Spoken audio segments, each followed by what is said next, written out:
give anything more. In fact, allow me to say, we are sometimes suffering from the problem of plenty.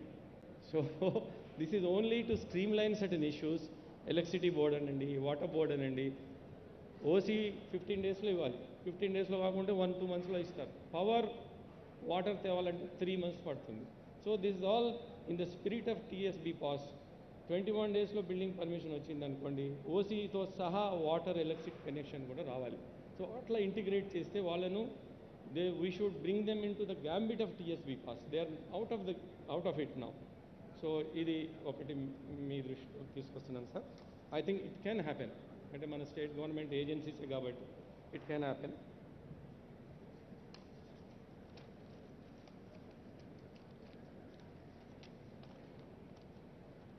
ఇంకొకటి sir, మా మిత్రులు కూడా మన రాజశేఖర్ కూడా rise చేస్తారు. లాస్ట్ టైం మీ దగ్గరకు వచ్చినప్పుడు come out with some out of the box ideas. ఎప్పుడు ఇవే ఇండ్లు ఏం కడతారు మీరు అన్నారు, it is the regular run of the mill kind of thing. మనం you have built great lakes under Kaleshwaram project. They are all such a miracles now within a short period of time. Eco tourism మీరు allow చేయండి, green ఛానల్లో permission ఇవ్వండి. People are who are around those lakes, who are owning lands or who are going to buy the lands, they will build nice eco tourism sir. మన దగ్గర potentiality ఉంది. People have that vision, the builders have the vision.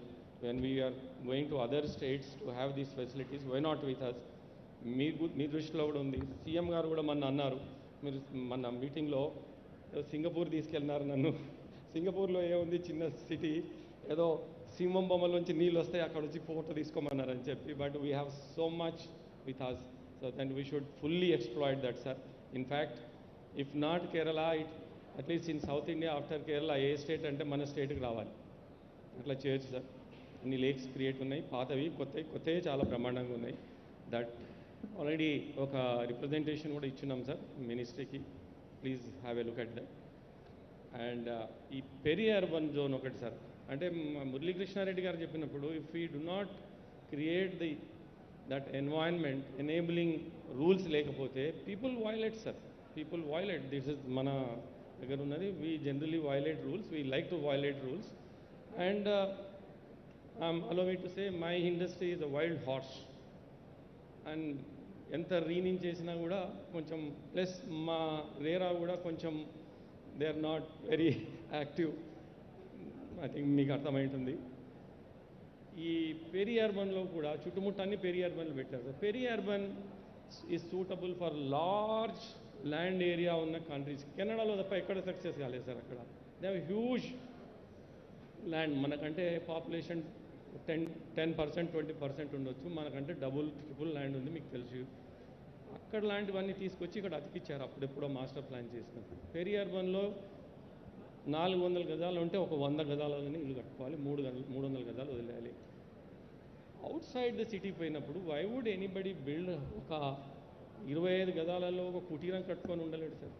So అవన్నీ అందరము లేఅవుట్లు చేస్తున్నాం, అమ్మేస్తున్నాం. ఇల్లు కట్టుకున్నప్పుడు వాడికి permission రాదు, పర్మిషన్ రాకుంటే గోల అవుతుంది, వైలేట్ చేస్తాడు. మళ్ళీ బీఆర్ఎస్ అంటాం, ఎల్ఆర్ఎస్ అంటాం. దాన్ని హైట్ రిస్ట్రిక్షన్ చేయండి sir. No apartment should be allowed. 3 floors, 50% built up area, 50% open area పెడితే ఏమవుతుంది సార్, ఈ వయలేషన్స్ కాకుండా ఉంటాయి. సో ఇది ఒకటి సార్ ఇది స్మాల్ అమెండ్మెంట్తోని you can also propel people to go out of the city and decongest it. చాలా 100,000 ఎకరాలు ఉన్నాయి sir all around the town, and certain amount of damage is already done. So I request you to give a thought to it sir. And lastly sir, మీ దృష్టి కూడా వచ్చి ఉంటుంది, last 10 days నుంచి industry has come to an absolute standstill. మాకు metal లేదు, metal లేనందుకు concrete supply లేదు. మా బిగ్గెస్ట్ వరీ సార్, ఒక వారం రోజులు 10 రోజులైనా కానీ భరిస్తాం loss. Labour is the biggest loss sir. Normally సమ్మర్లో లేబర్ వెళ్ళిపోకుండా, summer is the peak time for construction, వెళ్ళిపోకుండా చూసుకుంటాము. 10 రోజుల నుంచి వర్క్ లేదు కాబట్టి surely they are thinking of leaving the places. Slightly it started. మిగతాది ఏదైనా ఆర్గనైజ్ చేసుకోగలం, కానీ once the labour leaves the sites, which మీకు తెలిసిందే, ఒక 10-15 లక్షల మంది లేబర్ ఉన్నారు మన సిటీలో. Even if 25% goes to their native places. It's very, very difficult. Mali monsoon vaste works ani slow down aitayi. So konchamu I request you, me ministry kabatti, request you to use your good offices to resolve this issue, sir, so that again the work. In fact, some friends were telling me today, staff nanta holidays pampichinam em panche em ledu work jaragatledani engineering staff nanta. So that is the status, sir. So I request you to at least this issue to be resolved ASAP, so that industry will resume the work and we can stop the migrating labor. So these are the things, sir. Thank you once again. ఈసారి చాలా ఉత్సాహంగా ఉన్నాం. మీరు అడిగినంబడే immediately you have agreed to come, and I think you have come out with looks like with good homework, and we anticipate a lot more things from you, sir. Thank you all.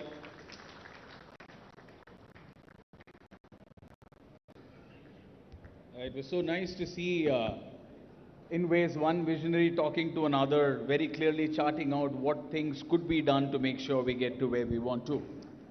Now, another thing we have very clearly realized, in a situation low, one thing that is a real strength is data, okay?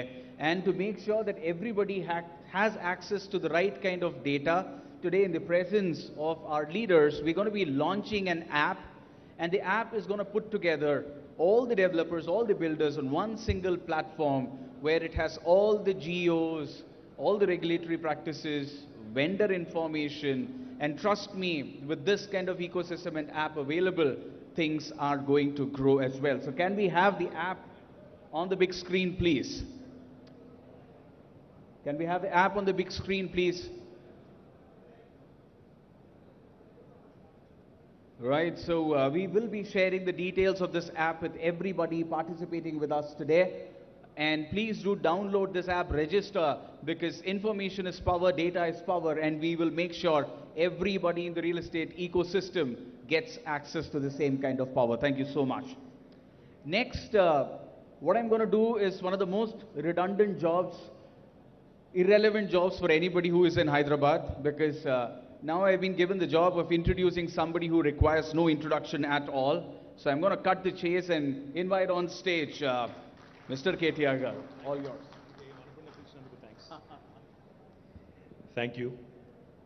గౌరవనీయులు మన రామకృష్ణ గారు, రాజశేఖర్ గారు, రామచంద్రారెడ్డి గారు, మురళీకృష్ణారెడ్డి గారు, గౌరవనీయులు గాంధీ గారు, గౌరవనీయులు లక్ష్మారెడ్డి గారు, భాస్కరరావు గారు, వెంకటరెడ్డి గారు, ప్రభాకర్ రావు గారు, వేదిక పైన ఆసీనులైన పెద్దలందరికీ, వేదిక ముందున్న హైదరాబాద్ మరియు తెలంగాణ రాష్ట్రంలోని నిర్మాణ రంగానికి సంబంధించిన గౌరవనీయులైన ప్రతినిధులకి, కార్యక్రమంలో పాల్పంచుకుంటున్న పాత్రికేయ మిత్రులకి, అదేవిధంగా ఇతర ఆహుతులందరికీ కూడా పేరు పేరున నమస్కారం.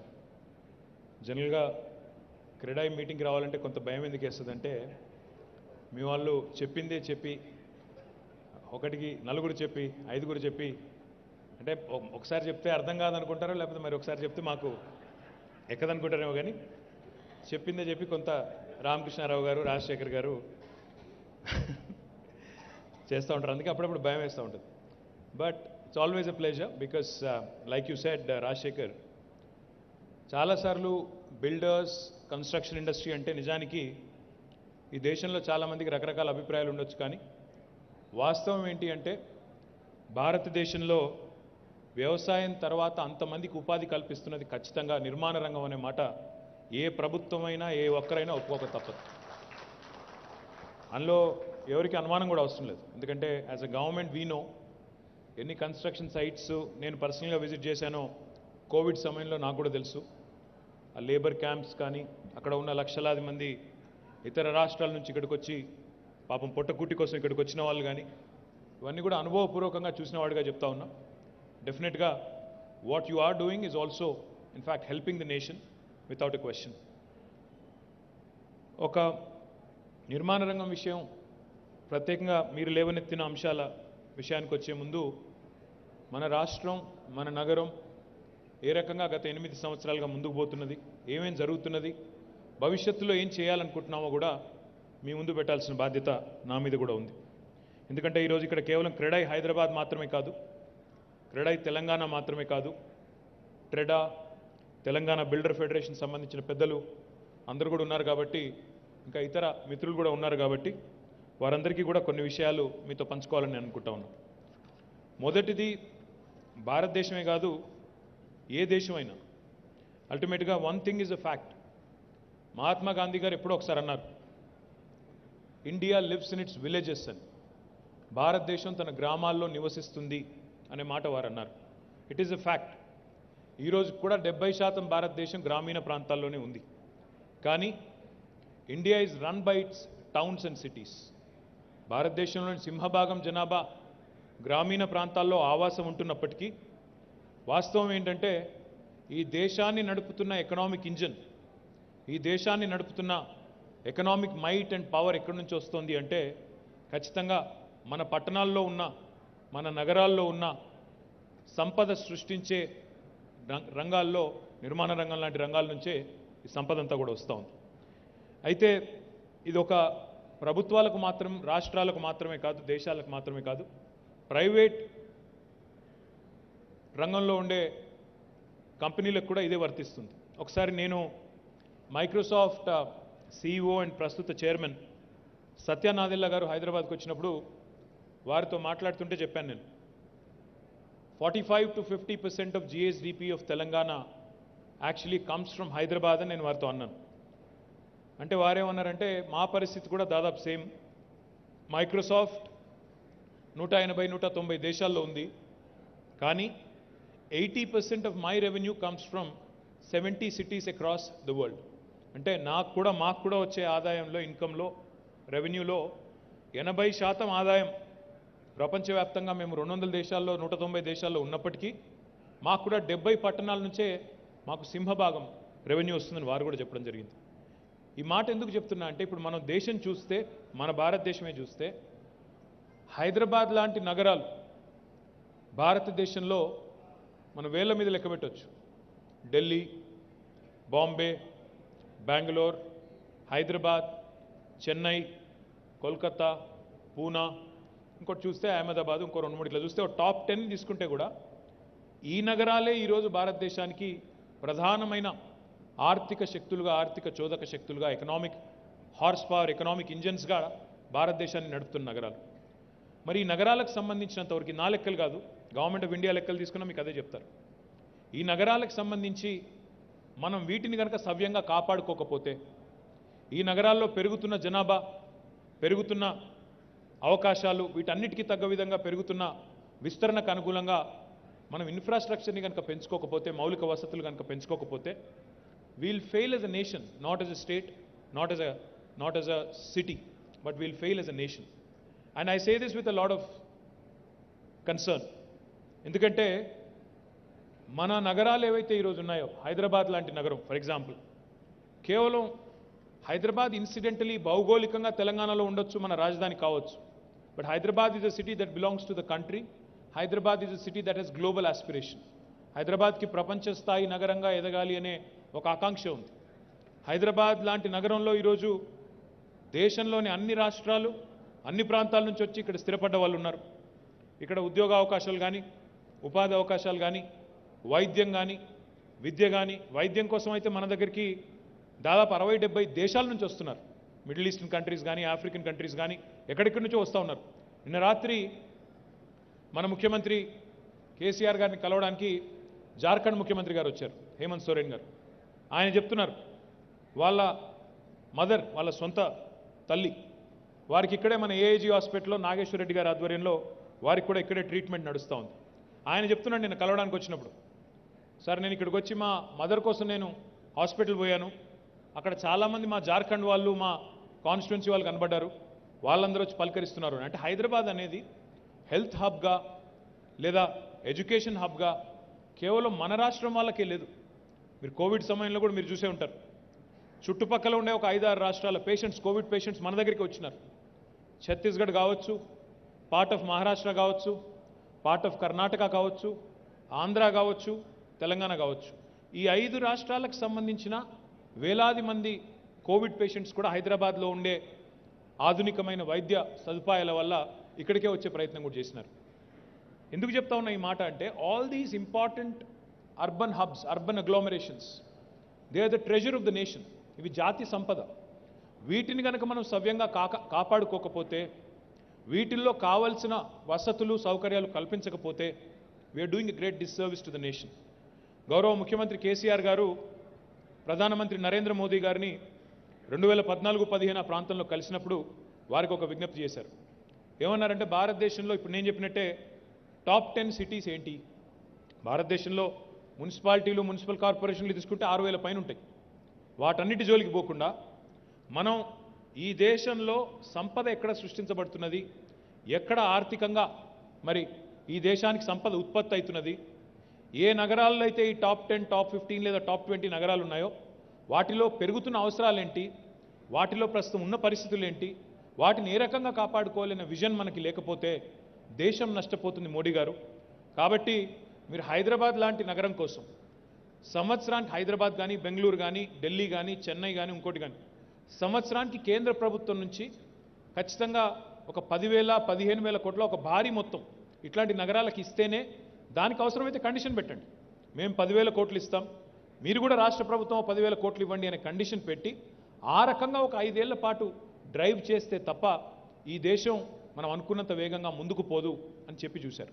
సరే, ఆయన వినలేదు, అది వేరే మాట. నేను రాజకీయంగా విమర్శలు నేను చేయను, కానీ వారు వేరే యాంగిల్లో పోయారు. స్మార్ట్ సిటీస్ అన్నారు, అమృత్ అన్నారు, ఇంకోటి అన్నారు. సరే, ఎవరి విజన్ వారిది, ఎవరి ఆలోచన వారిది, తప్పు పట్టడానికి ఏం లేదు. కానీ ఫ్యాక్ట్ ఇస్ టుడే నాకు మొన్న కాదు, నాకు రెగ్యులర్గా బెంగళూరు నుంచి నాకు మెసేజ్లు వస్తూ ఉంటాయి. హైదరాబాద్ వచ్చాము, చూసాము, మీ నగరంలోనేమో ఎయిర్పోర్ట్ నుంచి మా ఆఫీస్కి రావడానికి అర్ధగంటలో వచ్చేసినాం, మా బెంగళూరులో ప్లేన్లో దిగిన తర్వాత ఎప్పుడు మా ఆఫీస్కి పోతామో మాకే తెలియదు, 2 గంటలు అవుతుందా, 2.5 గంటలు అవుతుందా. నా దగ్గరికి చాలామంది ఇన్వెస్టర్స్ వస్తే ఉంటే వారికి కూడా నేను చెప్తా ఉంటాను, ఓ పని చేయండి, మీరు ముందు బాంబే పోండి, తర్వాత మీరు ఢిల్లీ పోండి, ఆ తర్వాత చెన్నై పోండి, తర్వాత బెంగళూరు పోండి, లాస్ట్కి మా దగ్గర రండి, నాతో మాట్లాడాల్సిన పని కూడా లేదు. ఒకసారి మా నగరానికి వస్తే ఆటోమేటిక్గా అవన్నీ చూసిన తర్వాత మీరే అంటారు, వాళ్ళందరికంటే మీరే చాలా బాగున్నారు, మీ దగ్గరికే వస్తామంటారు. ఆ స్థాయిలో నిజానికి ఈరోజు డెఫినెట్గా భారతదేశంలో ఎవరు అవునన్నా కాదన్నా, ఎవరికి నచ్చినా నచ్చకపోయినా వాస్తవం ఏంటి అంటే Hyderabad is the city with the best infrastructure for it's size in our country. ఇది నేను చెప్పడం కాదు, మర్సర్ అనే సంస్థ which rates cities across the world on livability index, they've said it 2015 నుంచి 2020 దాకా on quality of living index లో భారతదేశంలోని అన్ని నగరాల కంటే వరుసగా 5 సంవత్సరాల పాటు అత్యుత్తమ నగరం ఏది అంటే హైదరాబాద్ అని చెప్పి ఈరోజు ఇంటర్నేషనల్ ఏజెన్సీస్ చెప్తా ఉన్నాయి. మన డబ్బా మనం కొట్టుకోవాల్సిన అవసరం లేదు. బెంగళూరు నుంచి వచ్చేవారు ఎవరైనా అర్థమవుతుంది, నిన్నగాక మొన్నకి పేరు చెప్తే బాగుండదు, వాళ్ళు ఇబ్బంది పడతారు. కానీ ఒక ఎంపీ గారు, భారతీయ జనతా పార్టీకి సంబంధించిన ఒక ఎంపీ గారు అక్కడ వేరే ఉత్తర భారతదేశం నుంచి వచ్చారు. ఏదో కమిటీ మీటింగ్ అని, ఇక్కడ పార్లమెంటరీ స్టాండింగ్ కమిటీ మీటింగ్ ఏదో ఉంటే వచ్చినారు.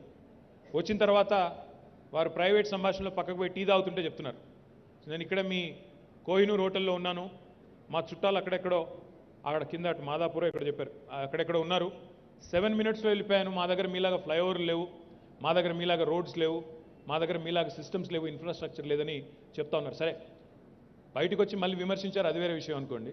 రాజకీయంగా సహజంగా హైదరాబాద్కి వచ్చినప్పుడు మమ్మల్ని 2 తిట్లు తిట్టిపోవాలి కాబట్టి తిడతారు, నో ప్రాబ్లం.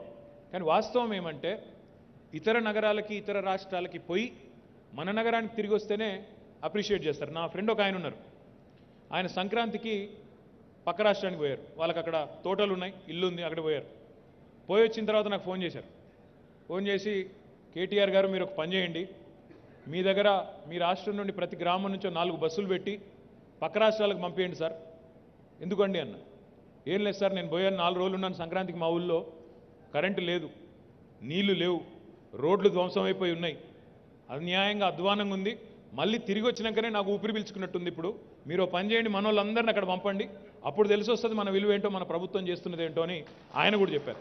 నేను చెప్తున్నది ఏదైనా అతిశయోక్తి అని మీకు అనిపిస్తే, నేను చెప్తున్నది ఏదైనా ఈయన ఏదో కొద్దిగా ఎక్కువ చెప్తున్నాడు, వాళ్ళ గవర్నమెంట్ వాళ్ళకి ఎక్కువ డబ్బా కొట్టుకున్నాడంటే దయచేసి మిమ్మల్ని కూడా కొడతా ఉన్నా, మీరు కూడా కారు వేసుకొని బయలుదేరండి, పక్క రాష్ట్రాలకు పోయిరండి. మీరు only then you'll appreciate us more. ఇప్పుడు నేను కొన్ని మాటలు అంటే కొంతమందికి నచ్చకపోవచ్చు, కానీ వాస్తవాలు. కొన్ని రాష్ట్రాల్లో కొన్ని నగరాల్లో ఒక బిల్డింగ్ కట్టాలంటే, 1 మిలియన్ స్క్వేర్ ఫీట్ బిల్డింగ్ కట్టాలంటే గవర్నమెంట్కి స్క్వేర్ ఫీట్కి ఇంత అని లంచం ఇవ్వాలి, లేకపోతే పర్మిషన్ రాదు. ప్రతిపక్ష పోలకి ఇంత అని పర్మిషన్ ఇవ్వాలి, లేకపోతే రాదు. నేను చెప్పేది వాస్తవమా కాదా? ఇక్కడ ఉందా ఆ పరిస్థితి? ఇంతమంది ముందు ఓపెన్గా అడుగుతా ఉన్నా, మన రాష్ట్రంలో ఆ పరిస్థితి ఉందా? లంచాలు ఇచ్చి పర్మిషన్లు తెచ్చుకునే దురవస్థ ఈ రాష్ట్రంలో ఉందా? అది పారిశ్రామిక క్లియరెన్స్ కానీ, బిల్డింగ్ పర్మిషన్స్ కానీ, మీరు 2,000 కోట్లు పెట్టినా, 12,000 కోట్లు తెచ్చి బిల్డింగ్లు కట్టినా మిమ్మల్ని పైసా అడిగిన వాడు ఎవడన్నా ఉన్నాడా? ఎవరైనా ఇబ్బంది పెడుతున్నారా?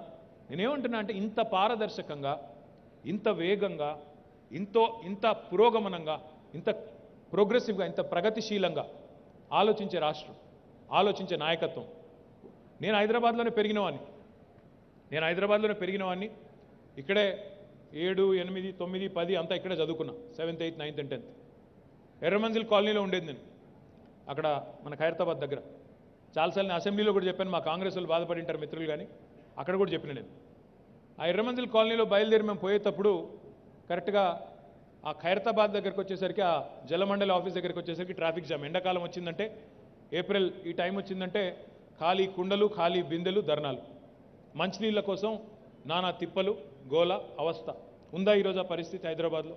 ఎక్కడన్నా కనబడుతున్నాయా ఖాళీ కుండల ప్రదర్శనలు, ఖాళీ బిందెల ప్రదర్శనలు, జలమండలి ముందు ధర్నాలు ఉన్నాయా? లేవు. మంచినీళ్ళ సమస్య పోయింది, శాశ్వతంగా పరిష్కరించబడ్డది. అది మాత్రమే కాదు, నేను స్కూల్లో ఉన్నప్పుడు మీకు గుర్తుండాలి, హైదరాబాద్లో అంటే నేను చెప్పేది 25-30 ఏళ్ళ కింద అనుకోండి, ఇంకెక్కువ కూడా కావచ్చు.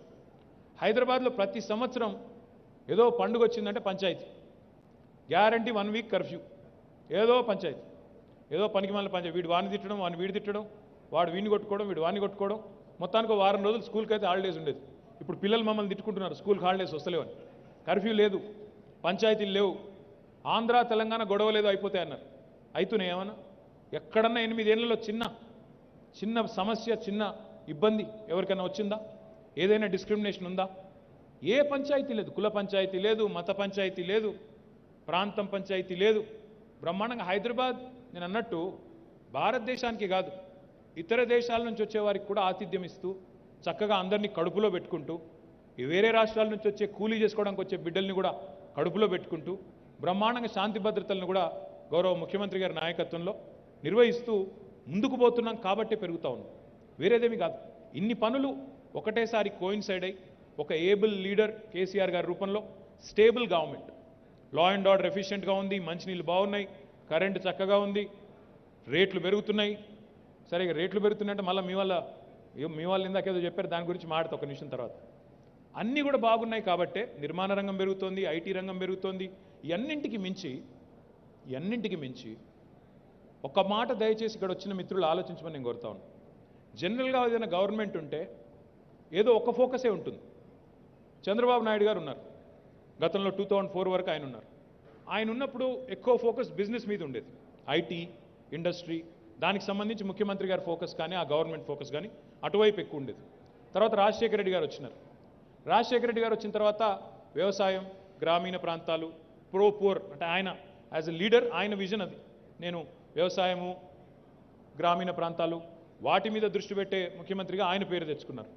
కానీ కేసీఆర్ గారు వచ్చిన తర్వాత ఒకసారి ఆలోచించండి, ఇటు అర్బన్ డెవలప్మెంట్ పరుగులు పెడుతోంది పట్టణ ప్రగతి రూపంలో, అటు రూరల్ డెవలప్మెంట్లో కూడా కేంద్ర ప్రభుత్వం ఏ అవార్డు డిక్లేర్ చేసినా 10కి 10 టాప్ 10 డిక్లేర్ చేస్తే 10కి 10 మనకే వస్తూ ఉన్నాయి. అంటే ఒక సమ్మిళితమైన, ఒక బ్యాలెన్స్డ్ గ్రోత్, ఒక అరుదైన గ్రోత్ ఈరోజు తెలంగాణలో ఉంది. ఇక్కడ ఐటీ ఎక్స్పోర్ట్స్ పెరుగుతున్నాయి, వ్యవసాయ ఉత్పత్తులు కూడా పెరుగుతున్నాయి, పరిశ్రమలు, పారిశ్రామికీకరణ వేగంగా జరుగుతోంది, పర్యావరణంలో కూడా ధీటుగా దూసుకొని పోతా ఉన్నాం. 230 కోట్ల మొక్కలు పెట్టి 7% గ్రీన్ కవర్ను పెంచిన ఏకైక రాష్ట్రం భారతదేశంలో తెలంగాణ. హైదరాబాద్ లాంటి సిటీకి వరుసగా 2 సంవత్సరాలు యునైటెడ్ నేషన్స్ వారు, ఆర్బర్ డే ఫౌండేషన్ అని ఉంటుంది వాళ్ళు, they have recognized Hyderabad as the only city in India as tree city of India. వరుసగా 2 సంవత్సరాల పాటు ఒకవైపు ఐటీ పెరుగుతోంది, ఓ గూగుల్ వచ్చింది, అమెజాన్, ఇవన్నీ ఉన్నాయి, ఇంకోవైపు పర్యావరణం కూడా దెబ్బతినట్లేదు. సో దిస్ బ్యాలెన్స్డ్ మోడల్ ఈ దేశంలో ఎక్కడా లేదు, ఏ రాష్ట్రంలో లేదు. ఒక ముఖ్యమంత్రికి ఇంత సమ్మిళితమైన విజన్ ఉండడం, డెవలప్మెంట్ జరుగుతోంది, వెల్ఫేర్ కూడా జరుగుతోంది. పేదవారి సంక్షేమం, అభివృద్ధి రెండు, పర్యావరణం, పరిశ్రమలు, వ్యవసాయం, ఐటీ, అదేవిధంగా పట్టణ ప్రగతి, పల్లె ప్రగతి. ఇది చాలా అరుదైన మోడల్. భారతదేశంలో ఇంతవరకు ఎక్కడ ఏ రాష్ట్రంలో చూడని మోడల్. కాబట్టే ఈరోజు ఒక హైదరాబాద్లోనే భూముల ధరలు పెరగడం లేదు. మా సిరిసిల్ల నాది, నేను ప్రాతినిధ్యం వహించే నియోజకవర్గం. అక్కడ పోయి అడుగుతూ ఉంటే మా వాళ్ళని కావాలని అడుగుతూ ఉంటానండి. మా లీడర్లు ఉంటారు, మా స్థానిక నాయకులు ఉంటారు, మన ఊర్లో రేట్ ఎంత ఉంది భూమిదని అడుగుతాం. నేను ఎమ్మెల్యేగా మొదటిసారి అయింది 2009లో. అప్పుడు ₹1,00,000 విలువ చేయని భూమి ఈరోజు తెలంగాణ వచ్చిన తర్వాత, ఈ 8 ఏళ్ల తర్వాత ఎక్కడా కూడా తెలంగాణ రాష్ట్రంలో ఈరోజు 15 లక్షల నుంచి 25 లక్షలకు తక్కువ ఎకరం భూమి ఎక్కడా లేదు. మీరు భూతద్దం పెట్టి ఎతికినా దొరకదు. ఏ మూలకన్నా పోండి, ఆదిలాబాద్ నుంచి భద్రాచలం దాకా, అలంపూర్ నుంచి ఇంకెక్కడికన్నా పోండి, ఎక్కడ మీకు 15 లక్షల నుంచి 25 లక్షల రూపాయల లోపల ఎకరం భూమి దొరకదు. ఒకప్పుడు నీళ్లు లేక, సాగునీరు లేక, తాగునీరు లేక, కరెంటు సరిగా రాక కునారిల్లిపోయిన తెలంగాణ రైతు ఈరోజు ధీమాగా ఉన్నాడు. నాకు ఒక ఎకరం భూమి ఉన్నా నాకు 20 లక్షల రూపాయలు నా బ్యాంకులో ఉన్నట్టే, నా పిల్లోడికి డోకా లేదు అనే ఒక విశ్వాసం, ప్రభుత్వం యొక్క సమర్థత, దక్షత, నాయకుడి యొక్క విజన్ వల్ల ఇవన్నీ సాధ్యమవుతూ ఉన్నాయి. అంటే ఇది ఎందుకు చెప్తా ఉన్నా అంటే, గ్రామీణ ప్రాంతాలు, ఇప్పుడు క్రెడై తెలంగాణ ఉంది, మురళీకృష్ణారెడ్డి గారు చెప్పినారు, మాకు పట్టణ ప్రాంతాల్లో, పల్లె ప్రాంతాల్లో, Tier 2 టౌన్స్లో గ్రామ పంచాయతీ లేఅవుట్లు అవన్నీ అన్నారు, మాకు బాగా ఇబ్బంది అవుతుందన్నారు. అక్కడ కూడా ఈరోజు ఎక్కడ లేని గిరాకీ వచ్చింది లేఅవుట్లకి, అక్కడ కూడా ప్లాట్లకు ఎక్కడ లేని గిరాకీ వస్తున్నదంటే, సంపద సమంగా సృష్టించబడి అంతటికీ విస్తరిస్తేనే, అందరి చేతుల్లోకి వస్తేనే ఈరోజు రాష్ట్రం మొత్తంగా ముందుకు పోతాం తప్ప, ఒక హైదరాబాద్ బాగుపడితే, ఒక వరంగల్ బాగుపడితే, ఒక పట్టణమో ఒక నగరమో బాగుపడితే కాదు. రాష్ట్రంలోని అన్ని వర్గాల ప్రజలు అందరూ కూడా సంతోషంగా ఉంటేనే రాష్ట్రం ముందుకు పోతుందన్న విషయాన్ని కూడా నేను మీకు విజ్ఞప్తి చేస్తా ఉన్నాను. అయితే తెలంగాణ యొక్క అచీవ్మెంట్స్ ఏంటి అంటే, ఎందుకు మనం ఇట్లా పురోగమిస్తున్నామంటే, జస్ట్ మీకు ఐడియా కోసం చెప్తా ఉన్నాం. Per capital income of Telangana 2014లో కేసీఆర్ గారు ముఖ్యమంత్రి అయిన రోజు పర్ క్యాపిటల్ తలసరి ఆదాయం తెలంగాణది 1,24,000 రూపాయలు మాత్రమే. It was 1,24,000 the per capital of Telangana. ఈరోజు 7 ఏళ్ల తర్వాత, మొన్న మార్చి 31 నాటికి తెలంగాణ పర్ క్యాపిటల్ ఇన్కమ్ ఎంత అంటే 2,78,000 రూపాయలు, 130% పెరిగింది. చరిత్రలో ఎప్పుడు ఒక రాష్ట్రంలో ఇంత వేగంగా తలసరి ఆదాయం పెరిగిన పరిస్థితి లేదు. మీరు కావాలంటే స్టాటిస్టిక్స్ తీసుకోవచ్చు, చూసుకోవచ్చు. మన రాష్ట్రం యొక్క GSDP, gross state domestic product, Telangana వచ్చినాడు 5 లక్షల కోట్లు.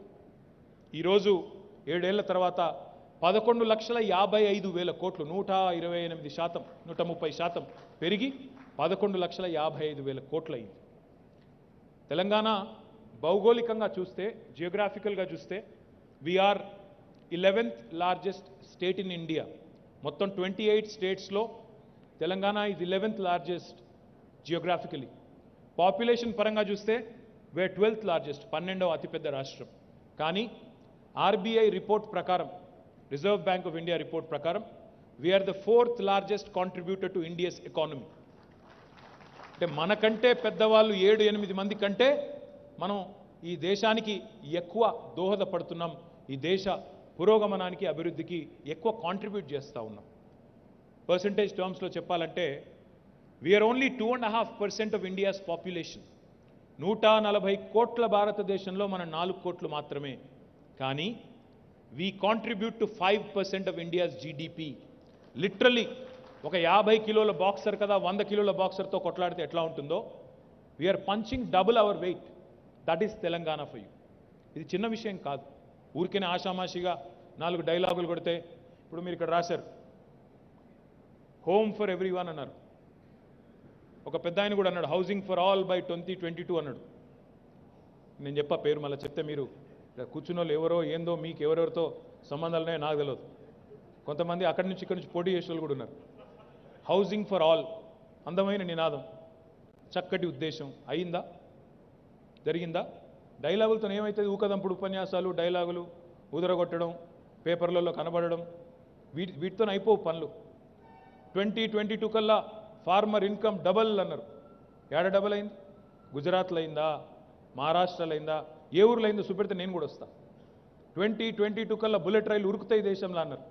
ఏడు ఉరుకుతున్నాయి బుల్లెట్ రైళ్లు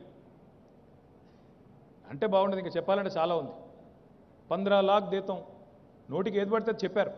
మేము అట్లా చెప్పలేదు. అడ్డగోలు జమాబంది మాటలు మేము చెప్పలేదు. చెప్పకుండానే చేసి చూపెట్టిన నాయకుడు కేసీఆర్ గారు. ఏం చేశారు అని మీరు అడగొచ్చు. ఏం చేసినామంటే ఒక హైదరాబాదే తీసుకుందాం ఎగ్జాంపుల్ కింద.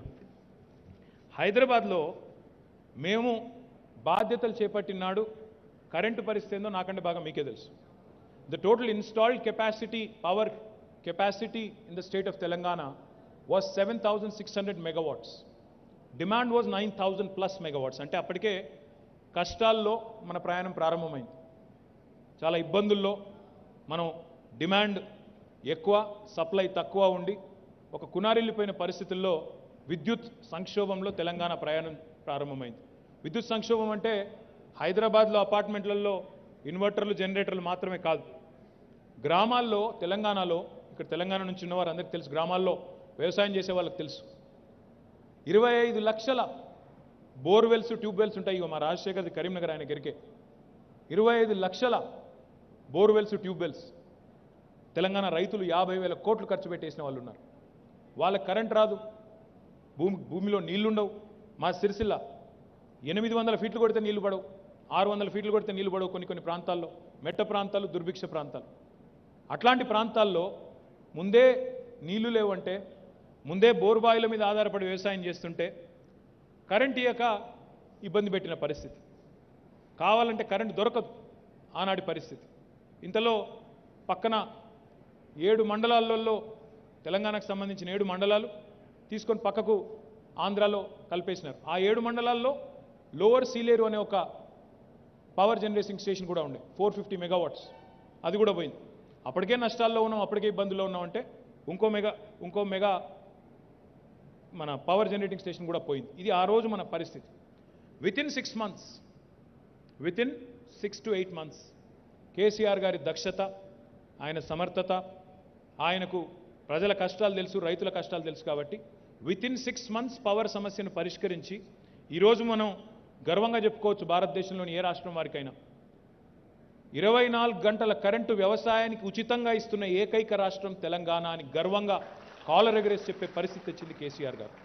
ఒక వ్యవసాయానికి కాదు, ఒక గృహాలకు కాదు, పరిశ్రమలకు కూడా 3 పూటల 24 గంటలు నాణ్యమైన కరెంట్ అందిస్తున్న తెలంగాణ. ఎట్లా సాధ్యమైంది మరి? 7,000 megawatts నుంచి 16,000 megawatలకు ఈరోజు మన ఇన్స్టాల్డ్ కెపాసిటీ ఎట్లా చేరుకుంది? 2025 కల్లా we will actually be at 26,000 megawatts.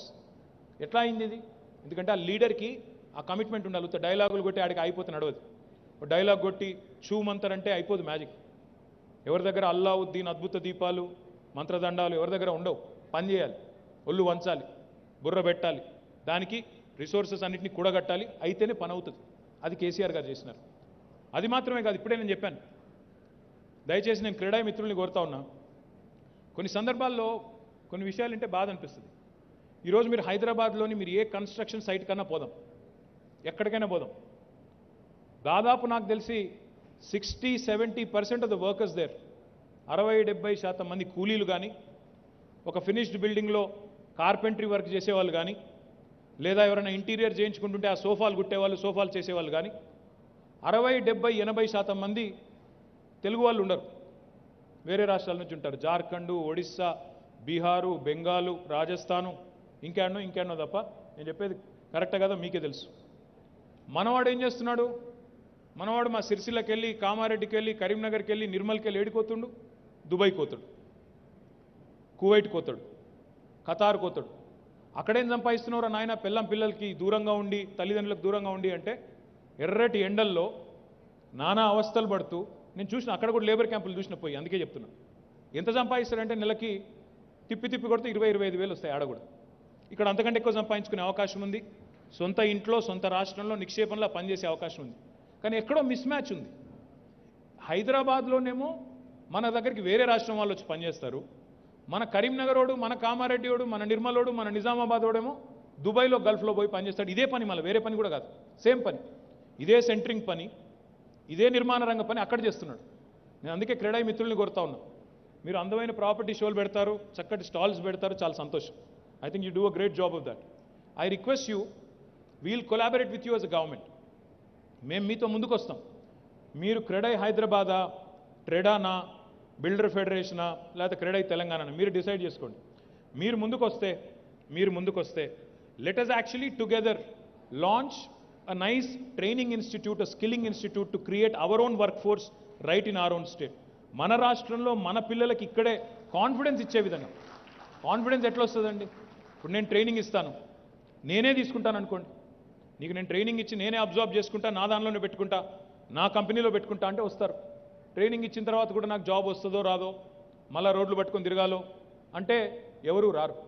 My request you, గవర్నమెంట్తో కలిసి పనిచేద్దాం. మీరు ఇక్కడ ఎన్ఏసీ పెట్టాం, మనం నేషనల్ అకాడమీ ఆఫ్ కన్స్ట్రక్షన్ పెట్టినాం.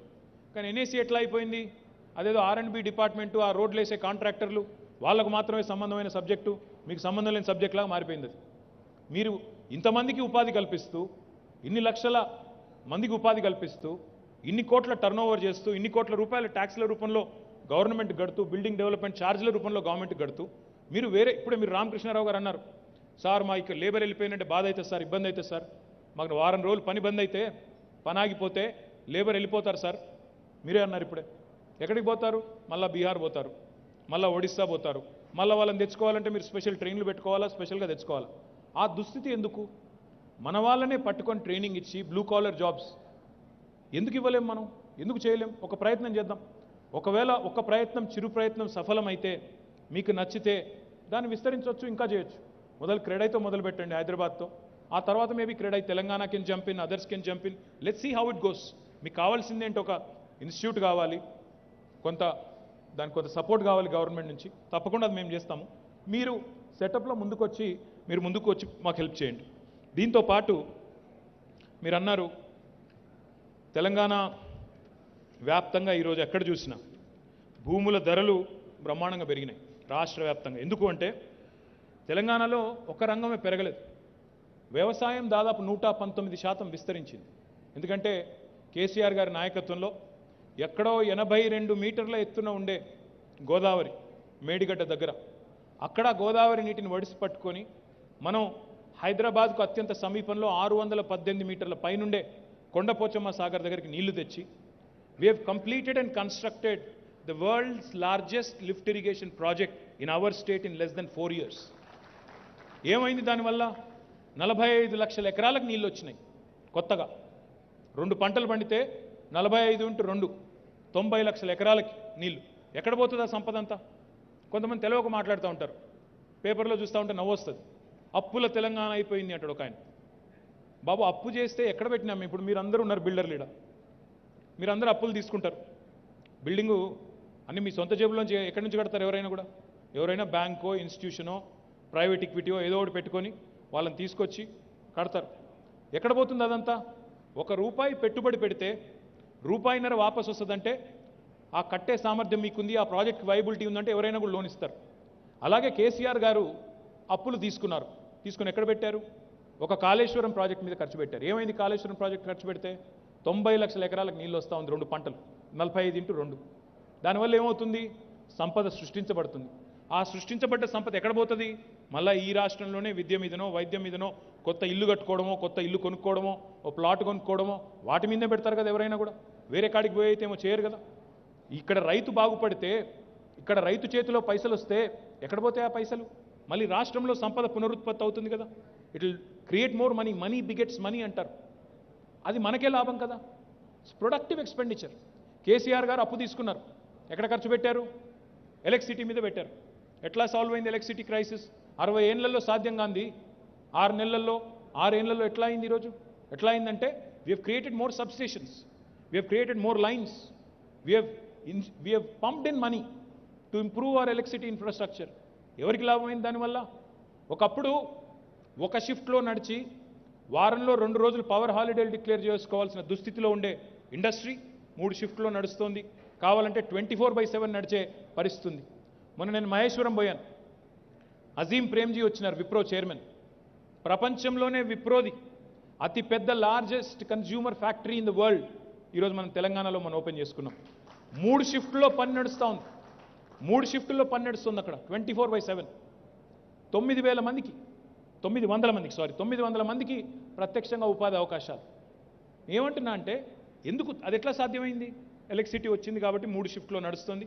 అక్కడ మాట్లాడితే పిల్లలందరూ, పనిచేసే పిల్లలందరూ, ఎక్కువ మంది అమ్మాయిలు ఉన్నారు, స్థానిక అమ్మాయిలు, కందుకూరు అమ్మాయి, మహేశ్వరం అమ్మాయి, పక్కనే తుక్కుగూడ అమ్మాయి, మహేశ్వరం కాన్స్టిట్యున్సీలో నేను సబితక్క ఇద్దరం తిరుగుతుంటే ఆ అమ్మాయిలతో మాట్లాడుతుంటే 50-60 మందితో సంతోషం అనిపించింది. This is what happens. Power, electricity వస్తే పరిశ్రమలు నడుస్తాయి, ఇళ్లలో ఇబ్బంది ఉండదు, దానివల్ల మళ్ళీ సంపద పునరుత్పత్తి అవుతుంది. కేసీఆర్ గారు అప్పు తీసుకున్నారు, డ్రింకింగ్ వాటర్ మీద పెట్టారు. డ్రింకింగ్ వాటర్ మీద పెడితే ఏమవుతుంది?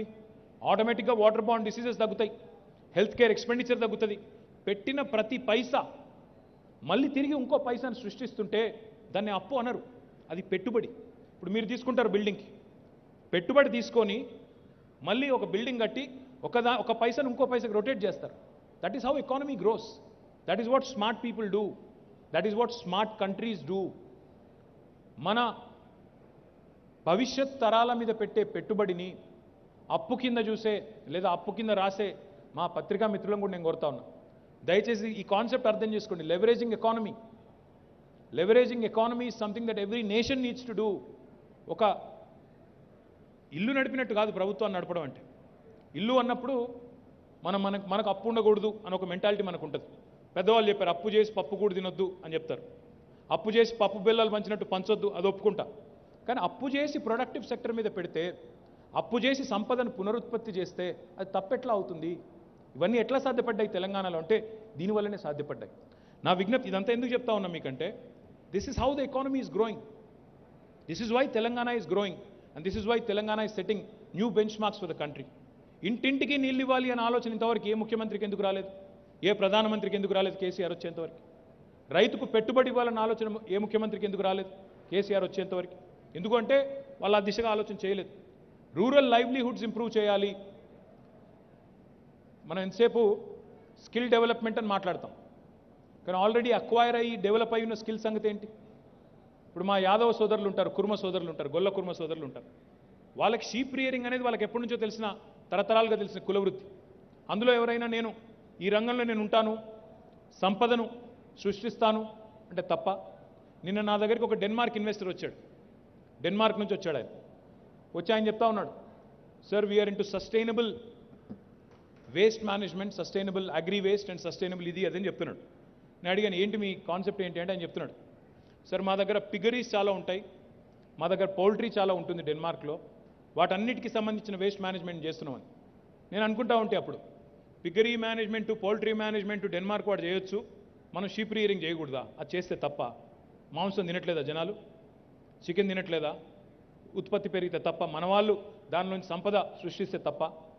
అంటే ఇవన్నీ రంగాల్లో కూడా all round investment, all round focus, balanced growth ఉంటేనే రాష్ట్రం ముందుకు పోతుంది తప్ప కేవలం ఒక ఒక ఐటీతోనే అంతా అయిపోతుందా? నిన్న ఒక గూగుల్ వచ్చిందని మీరు సంబరపడుతున్నారు. దానికంటే నేను సంతోషపడేది ఏమంటే ఇవాళ మన జినోమ్ వ్యాలీ బ్రహ్మాండంగా పెరుగుతోంది. We're the vaccine capital of the world. 33% of human vaccines, 33% of human vaccines produced across the world come from Hyderabad. Now that's a matter of great pride. ఎందుకంటే ఈ పాండమిక్ తర్వాత, ఈ కరోనా తర్వాత ప్రతి ఒక్కరి మనసులో ఇప్పుడు టాప్ ప్రయారిటీ ఏంటి? హెల్త్. నా పిల్లలు బాగుండాలి, నేను బాగుండాలా, వ్యాక్సిన్ బూస్టర్ తీసుకోవాలన్నా వద్దా, మాస్క్ వేసుకోవాలా వద్దా, ఇట్లా ప్రతి ఒక్కరి మనసులో అదే ఆలోచన నడుస్తూ ఉంది. అందుకే రాబోయే దశాబ్దం నర healthcare is going to take the center stage. It's not just IT.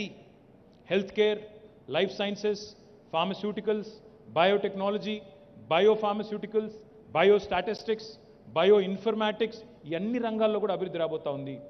ఇది ఎందుకు చెప్తున్నా అంటే మన వాళ్ళు ఎంతసేపు ఇక్కడ వేదిక మీద కూర్చున్న వాళ్ళు కానీ ముందున్న వాళ్ళు కానీ మీ కన్నంతా ఎంతసేపు పశ్చిమ హైదరాబాదే. మాదాపూరు, గచ్చిబౌలి, కొండాపూరు, కొద్దిగా దాటితే కోకాపేట లేదా కొల్లూరి మధ్యన తప్ప మీకు షామీర్పేట కనబడదు. ఆడ జినోమ్ వ్యాలీ ఉన్న సంగతి తెలియదు. సుల్తాన్పూర్లో మెడికల్ డివైజెస్ పార్క్ ఉందని తెలియదు. పక్కనే దిండిగల్లో ఆపర్చునిటీస్ ఉన్నాయని తెలియదు. పక్కన అసలు హైదరాబాద్ నగరం చుట్టూ ఇన్ని అవకాశాలు పెట్టుకొని కేవలం ఒక దగ్గరే మనందరం కూడా ఆ మంద మెంటాలిటీతో ఒక ఆయన అక్కడ పోతున్నాడంటే నేను ఆడికే పోతా అని చెప్పి అందరూ ఆడికే పోయి అట్లా కాకుండా you can create your own niche, your own market. నేను ఇదివరకు అన్నాను, మీరు బాధపడ్డా మళ్ళీ కూడా అంటారు. నేను మన హైదరాబాద్ బిల్డర్ని నేను 5-6 ఏళ్ల కింద కూడా ఛాలెంజ్ చేశాను. ఐ సెడ్ నేను ఇప్పుడు హైదరాబాద్లో నాకు వేరే నగరాల నుంచి ఇన్వెస్టర్స్ బిల్డర్స్ వచ్చి కలుస్తూ ఉంటారు. బెంగళూరు బిల్డర్ వస్తాడు, బాంబే బిల్డర్ వస్తాడు, ఢిల్లీ బిల్డర్ వస్తాడు. సార్ నేను మీ దగ్గర పెట్టుబడి పెడుతున్నా అంటే చాలా సంతోషం, of course we welcome all investors. మన వాళ్ళు ఎంతమంది బయట పోయి కడుతున్నారు? ఎవరైనా ఒక్కరున్నారా? బయట పోయి కట్టి అక్కడ తలుపులు తట్టి బెంచ్ మార్క్ సెట్ చేసి ఎంతసేపు మనం ఇదే ఇళ్ళనే ఉండాలి, ఇళ్ళనే కొట్టుకోవాలి. మీకు అర్థమైతలేదు, మా గొప్పతనం కూడా అర్థమైతలేదు ఈ గవర్నమెంట్. మీరు బయట పోయి ఒక 4 రోజులు వ్యాపారం చేసి వస్తే ఈ గవర్నమెంట్ ఎంత బాగుందో మీకు అప్పుడు అర్థమవుతుంది. ఎంతసేపు ఇది లేదు అది లేదు, ఏమున్నాయో చూడండి కదా. ముందు టీఎస్ బీ పాస్ ఎక్కడన్నా ఉందా ఈ దేశంలో? ఇప్పుడే మీరు అన్నారు ఆ తమ్ముడేడి, ఆ క్రెడై యూత్ వింగ్ తమ్ముడు అన్నాడు, ఆ మహారాష్ట్ర బిల్డర్లు వచ్చినారు, యంగ్ బిల్డర్స్ అందరూ వచ్చారు, నువ్వు కలవలేదు అని. వాస్తవమే కలవలేదు. ఎందుకు కలవలేదు? వస్తే మళ్ళీ మా క్రెడై వాళ్ళు వచ్చి నన్నేమేమి అడుగుతారో అని భయం. నా పాయింట్ ఏంటంటే వేరే రాష్ట్రాలు చూసి మన రాష్ట్రం చూస్తే you'll understand the difference, the qualitative difference in governance. అది వేరే రాష్ట్రాల్లో లేదు. Because I meet builders from other cities, I know what they go through. అక్కడ ఇంత ట్రాన్స్పరెంట్గా క్లియరెన్సులు రావు, ఇంత వేగంగా క్లియరెన్సులు రావు, ఇంత వేగంగా మీకు అక్కడ మంత్రులు కూడా దొరకరు. రకరకాలుగా చెప్తే బాగుండదు మీకు. ఇప్పుడు ఇక్కడ నన్ను తీసుకొచ్చి అన్ని స్టాల్స్ తీసుకొని పోయారు, పోతే అక్కడ ఇక్కడ ఫోటోలు దిగాం. సరే ఇక్కడ మా ప్రతిపక్షం ఎట్లా ఉందంటే ఏ బిల్డింగ్ పక్కన నా ఫోటో ఉంటే ఈ బిల్డింగ్ వాడిదే అంటారు. అదో భయం. వాడు ఒకడు అంటాడు పిచ్చోడు, 111 జియో నా కోసం ఎత్తేసారంట. ఏమనాలి నేను? 111 జియోలో 1,30,000 ఎకరాలు నాయేనా? 1,30,000 ఎకరాలు మొత్తం నేను కబ్జా పెట్టి కూర్చొని ఉన్నానా?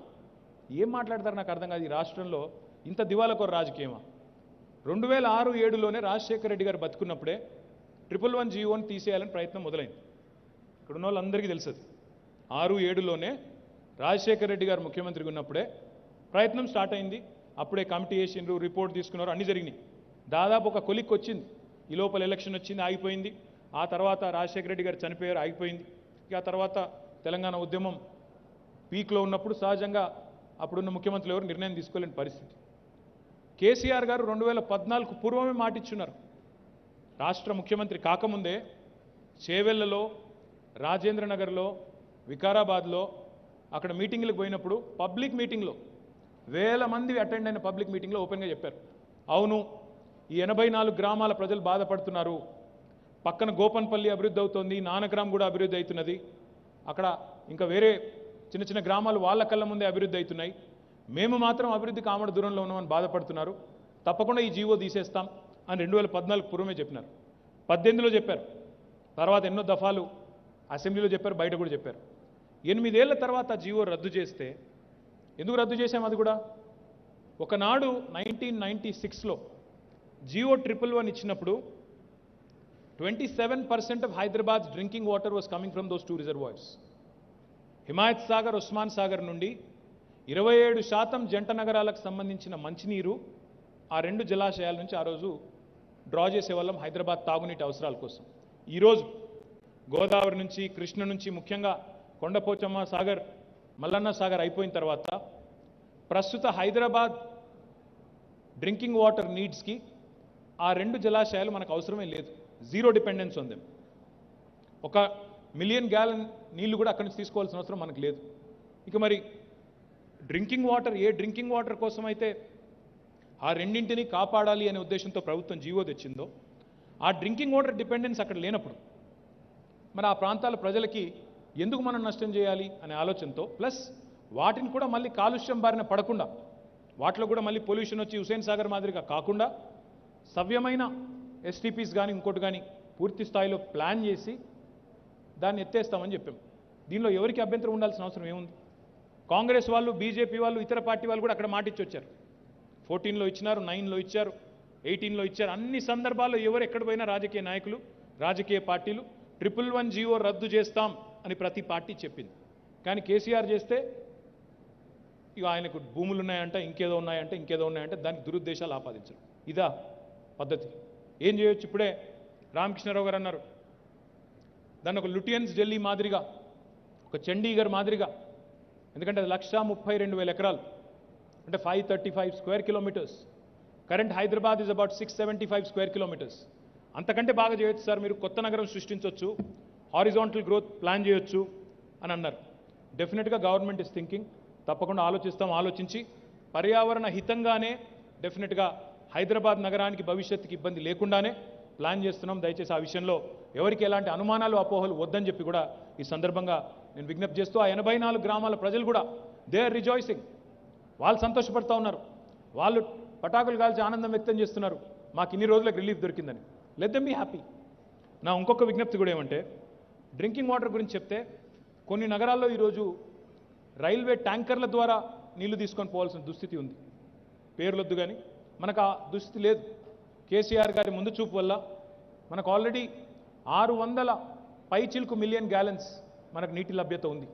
దాంతోపాటు ఇప్పుడు కొండ పోచమ్మ సాగర్, మల్లన్న సాగర్ కూడా మనకు దగ్గరకు వచ్చిన తర్వాత మరొక దాదాపు 300 మిలియన్ గ్యాలన్స్ అదనంగా మనకు డ్రా చేసుకునే అవకాశం ఉంది. భవిష్యత్తులో హైదరాబాద్కి ఎవ్రీడే డ్రింకింగ్ వాటర్, ఇంకా భవిష్యత్తులో అవసరమైతే ఎక్కువ గంటలు నీళ్ళిచ్చే పరిస్థితి కూడా మనకుంది. కాబట్టి భవిష్యత్తు పెరుగుతున్న అవసరాలన్నీ దృష్టిలో పెట్టుకునే ఇన్ని పెద్ద పెట్టుబడులు పెట్టి నీళ్లు తెస్తా ఉన్నాం. కాబట్టి ఆ విషయంలో ఎవరికి అనుమానం కూడా అవసరం లేదన్న విజ్ఞప్తి. దాంతోపాటు సివరేజ్ సంబంధించి కూడా ఒక నగరం ఎదుగుతున్న నగరానికి సివరేజ్ ట్రీట్మెంట్ కూడా 100% ఉండాలి. ఇదివరకు మన హైదరాబాద్లో 40% సివరేజ్ ఉండేది ట్రీట్మెంట్, ఎస్టీపీ. ఈ సంవత్సరం చివరికల్లా డిసెంబర్ మాసం కల్లా మేము అనుకున్నట్టు పూర్తయితే 100% సివరేజ్ ట్రీట్మెంట్ 3,866 కోట్ల రూపాయలతో 100% sewerage. Each day Hyderabad generates more than 2000 MLD of sewerage.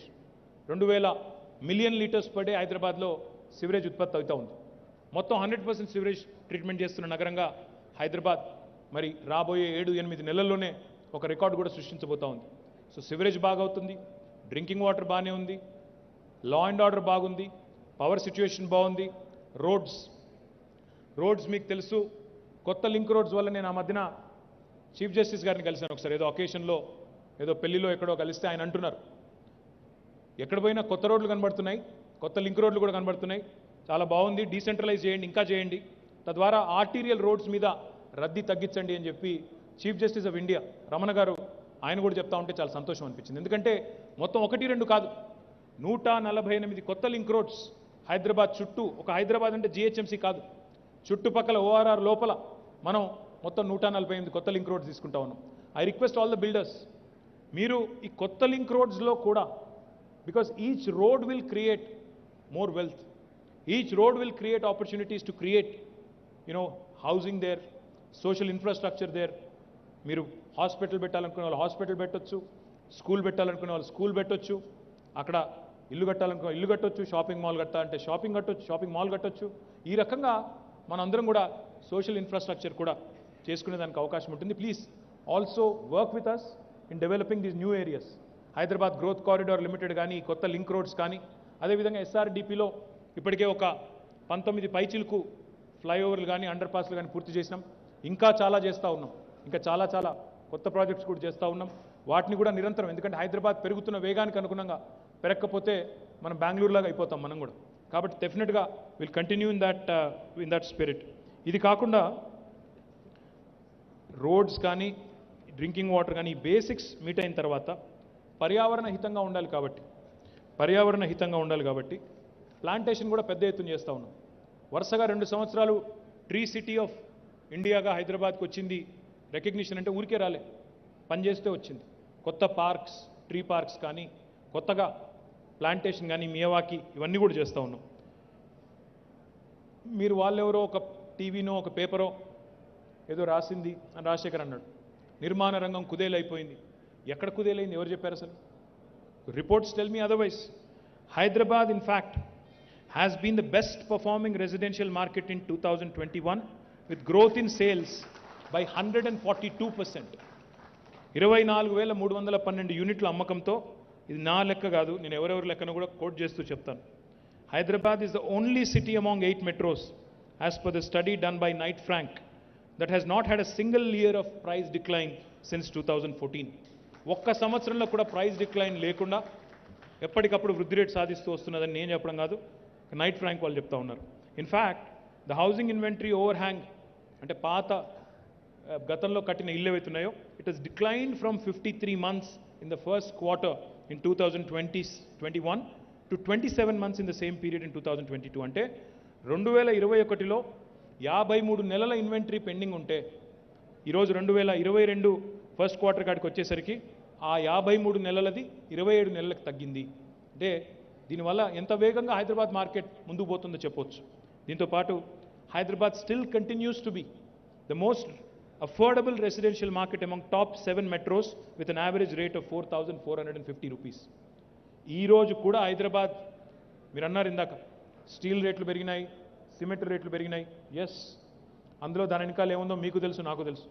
Cement కంపెనీల కుమ్మక్కు, స్టీల్ కంపెనీల కుమ్మక్కు, వాళ్ళ కార్టలైజేషను, వాళ్ళ నలుగురు కూర్చొని మాట్లాడుకొని వాళ్ళ రేట్లు పెంచడం, ఇదంతా తెలిసిందే. గవర్నమెంట్ ఎప్పటికప్పుడు ట్రై చేస్తూ ఉంటుంది వాళ్ళని కూడా కంట్రోల్ చేయడానికి. డెఫినెట్గా మళ్ళీ చేస్తాం, అందులో కూడా ఏం అనుమానం ఉంది. కానీ హైదరాబాద్ ఇంకా కూడా అఫోర్డబుల్ మార్కెట్స్లో టాప్ 7 మెట్రోస్ ఇన్ ఇండియా తీసుకుంటే 4,450 రూపాయలు పర్ ఎస్ఎఫ్టీ యావరేజ్ రేట్తో మనం we're the most affordable in the entire country. దాంతోపాటు కుష్మెన్ అండ్ వేక్ఫీల్డ్ అని ఇంకో సంస్థ ఉంది. Hyderabad has topped the leasing in IT and ITES office space leasing by grabbing 36% of the total lease among all metro cities. Bengaluru కంటే కూడా ఇతర నగరాల కంటే ఎక్కువ ఐటీఈఎస్ రంగంలో మొత్తం 36% మనం కమర్షియల్ ఆఫీస్ స్పేస్ లీజింగ్లో హైదరాబాద్ ఈజ్ ద లీడర్. అది మాత్రమే కాకుండా we are also now the leading data centre location in the country. Amazon $2.77 billion పెడుతోంది ఇక్కడ ఒక డేటా సెంటర్లో. $2.77 బిలియన్ అంటే దాదాపు 21,000 కోట్లు. మైక్రోసాఫ్ట్ 15,000 కోట్లు పెట్టుబడి పెడుతోంది, $2 billion data centre in Hyderabad. ఈ రెండు కంపెనీలే 36,000 కోట్లు పెడతా ఉన్నాయి డేటా సెంటర్స్ మీద. మరి డేటా సెంటర్స్ ఎక్కడ వస్తున్నాయి? చందన్వెల్లి, మన ముచ్చర్ల, ఈ ప్రాంతంలో వస్తున్నాయి. మరి మీరు అక్కడ కడుతున్నారా? కట్టట్లేదు, ఓన్లీ ప్లాటింగ్లు చేస్తున్నారు. ఎంతసేపు కోకాపేట, గచ్చిబౌలి, కొల్లూరు ఈ దాటిపోతలేరు. నా విజ్ఞప్తి ఏమంటే please identify these newer opportunities. Pharma city launch చేయబోతా ఉన్నాం, ఆల్మోస్ట్ ఫైనల్ స్టేజ్కి వచ్చింది, ఇప్పుడు లాంచ్ చేస్తాం. ఫార్మా సిటీ దగ్గర ఎందుకు చేయకూడదు? కొత్త హౌసింగ్ కాలనీస్ ఎందుకు రాకూడదు? ముచ్చర్ల, కల్వకుర్తి, ఆమన్గల్లు, వెల్దండ, కడతాల్ ఆ ప్రాంతాల్లో ఎందుకు రాకూడదు? కందుకూర్ ఎందుకు రావట్లేదు? Southern part of Hyderabad, these are all important pockets. దిండిగల్లో కొత్త ఎలక్ట్రానిక్ మ్యానుఫ్యాక్చరింగ్ క్లస్టర్ పెట్టబోతా ఉన్నాం. దిండిగల్ పక్కనే సుల్తాన్పూర్లో మెడికల్ డివైజెస్ పార్క్ మొత్తం ఫుల్ అయింది. పక్కనే కాజీపల్లిలో ఇంకో 500-600 ఎకరాలు తీసుకుంటా ఉన్నాం. అక్కడ ఎందుకు హౌసింగ్ కట్టరు?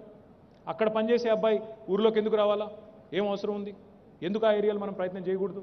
నా రిక్వెస్ట్ ఏమంటే గ్రోత్ సెంటర్స్ ఏవైతే ఉన్నాయో అక్కడ దృష్టి పెట్టకుండా మనందరం కూడా ఒకటే దగ్గర పెడితే we'll all be doing a great disservice to ourselves and the city also.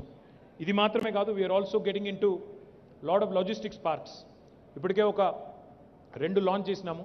Hyderabad being central to India, lot of manufacturing happening. Logistics కూడా చాలా పెద్ద ఎత్తున ఎంకరేజ్ చేయబోతా ఉన్నాం.